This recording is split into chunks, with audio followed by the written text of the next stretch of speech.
Senate முன்னாடி testify பண்ண போன ஜிம் கோமி போற வழியிலேயே 2 கிலோ திருநெல்வேலி அல்வா வாங்கிட்டு போயிட்டாரு அப்படின்னு தான் சொல்லணும். ஏன்னா இமெயில் சர்வர் விஷயத்துல ஹிலரிக்கு வச்ச மாதிரியே பெரிய ஆப்பா வச்சு ட்ரம்ப்பை வீட்டுக்கு அனுப்பிச்சிருவார் அப்படின்னு நினைச்ச டெமோக்ராட்ஸுக்கும் சரி, ரஷ்யன் கனெக்ஷன் பத்தி எல்லாம் எதுவுமே பேச மாட்டாருப்பா, அதனால ட்ரம்ப் கிளீனா வெளியே வந்துருவாரு அப்படின்னு நினைச்ச ரிப்பப்ளிகன்ஸுக்கும் சரி பெரிய ஏமாற்றத்தை தான் கொடுத்திருக்காரு.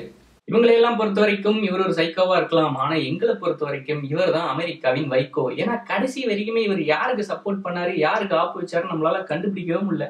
இதுவே நம்ம ஊரா இருந்திருந்ததுன்னா இந்த கேஸ் எப்படி நடந்துருன்னு யோசிச்சு பாருங்களேன். வெல்கம் டு நிம்மதி ப்ராப்பர்ட்டி மேனேஜ்மெண்ட் வழங்கும் அமெரிக்காவில் இந்த வாரம்.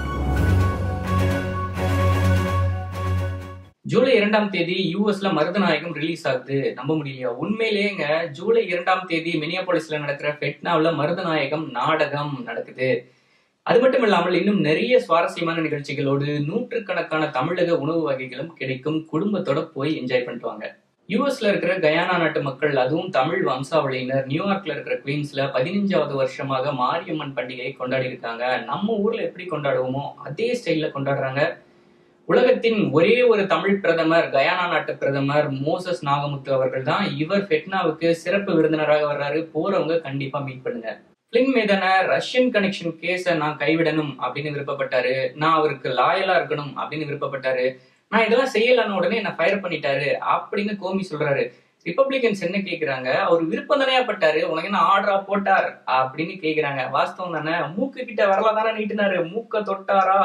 டெமோக்ராட்ஸ் என்ன சொல்றாங்க, ட்ரம்ப் ஏற்கனவே போதுமான அளவுக்கு தப்பு பண்ணிட்டாரு, இப்பவே அவர் மேல கண்டன தீர்மானம் போட்டு அவரை வீட்டுக்கு அனுப்பணும் அப்படின்னு சொல்றாங்க.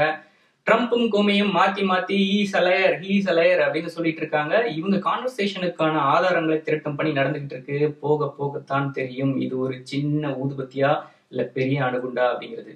சூப்பரா இல்லைனா கூட ஏதோ சுமாரா போயிட்டு இருந்தது யூகே கவர்மெண்ட். ஆனா பிரெக்சிட்டுக்கு ஈஸியா இருக்குமே, இன்னும் கொஞ்சம் சீட்டு ஜெயிக்கலாம் அப்படின்னு 2020 நடக்க வேண்டிய எலெக்ஷனை தெரசா மே இப்பவே அனௌன்ஸ் பண்ணாங்க. இப்ப என்னடானா உள்ளதும் போச்சுரா அப்படிங்கிற கதையாக இருந்த மெஜாரிட்டியும் லூஸ் பண்ணிட்டு தொங்கு பாராளுமன்றம் அமைக்க ரெடி ஆகிட்டு இருக்காங்க.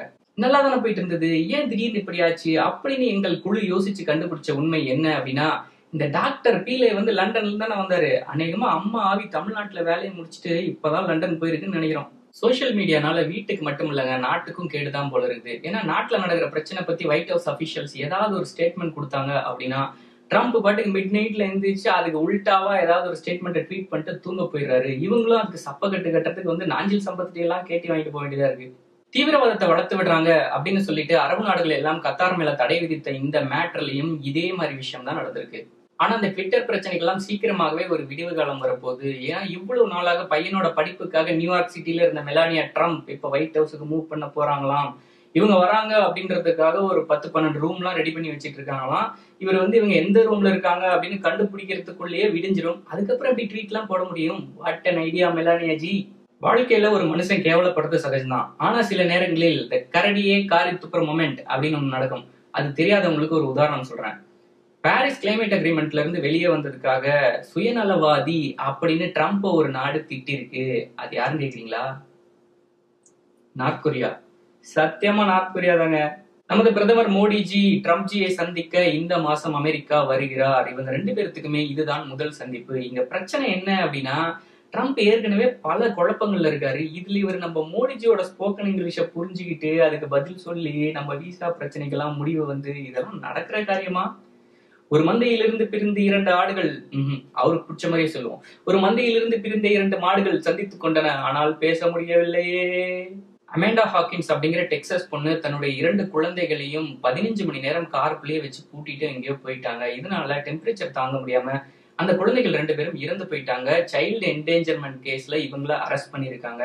அதனால தயவு செஞ்சு மக்களே, காரை விட்டு இறங்கும் பொழுது போனை எப்படி மறக்காம எடுத்துட்டு போவீங்களோ அதே மாதிரி குழந்தைகளையும் கையோட எடுத்துட்டு போயிருங்க. அமெரிக்காவில் வாழ்கின்ற தமிழ் சினிமா பிரியர்கள் வெறியர்கள் எல்லாத்துக்குமே ஒரு இனிப்பான செய்தி. நம்ம ரொம்ப நாள் எதிர்பார்த்துக்கிட்டு இருந்த ஒரு விஷயம் நடக்குது. டென்ட் கொட்டா மற்றும் இண்டஸ் கிரியேஷன்ஸ் இணைந்து அமெரிக்காலேயே ஒரு தமிழ் படத்தை தயாரிக்க போறாங்க. உங்களுக்கு சினிமால எந்த டிபார்ட்மெண்ட்ல இன்ட்ரெஸ்ட் இருந்தாலும் சரி, ஒரு அப்ளிகேஷனை போடுங்க, போய் ஜோதியில ஐக்கியமாயிருங்க. இது போன்ற அமெரிக்க தமிழர்களுக்கான நிறைய நிகழ்ச்சிகள் நம்ம தமிரிக்கால இருக்கு. எங்களுக்கு ஆதரவு தர நீங்கள் செய்ய வேண்டியதெல்லாம் Facebookல தமிரிக்காவை லைக் பண்ணுங்க, யூடியூப்ல சப்ஸ்கிரைப் பண்ணுங்க, முக்கியமா நண்பர்கள் கிட்ட ஷேர் பண்ணுங்க. மீண்டும் ஒரு நிகழ்ச்சியில் உங்களை சந்திக்கும் வரை உங்களிடமிருந்து விடைபெறுவது சரவணன் ஃபார் தமிரிக்கா. நன்றி.